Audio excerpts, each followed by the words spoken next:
Hey guys, Pete Soma here with MarineMax Brick, New Jersey. Today we're going to do a walkthrough on our 2026 Sea Ray 290 SDX Outboard. We're going to start here on the transom. We did opt for the twin aft-facing recliners. I do love this option, kind of gives you a nice view out off the back of the boat. You will see this is powered by twin Mercury 250s that will give you that nice joystick upgrade. Making our way into the cockpit, dune color interior with sea deck on the swim platform.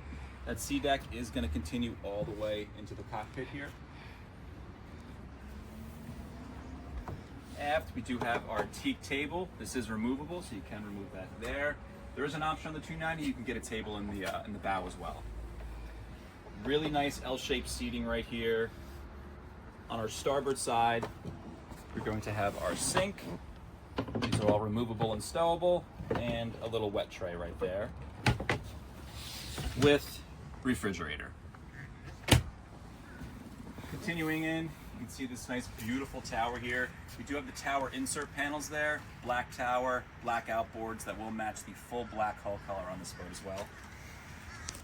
All right, moving up.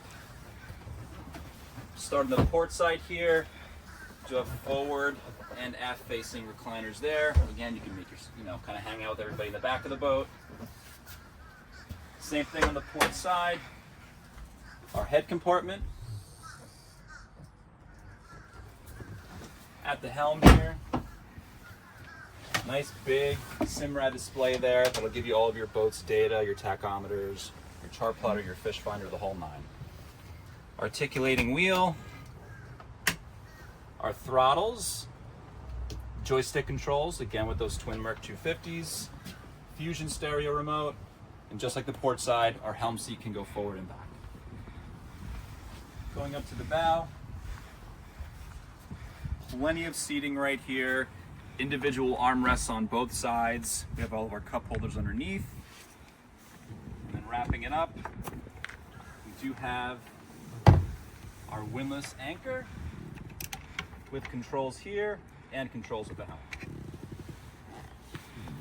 All right guys, again, this is the 2026 Sea Ray 290 SDX Outboard here at MarineMax Brick. I'm Pete Soma. I'll see you on the water.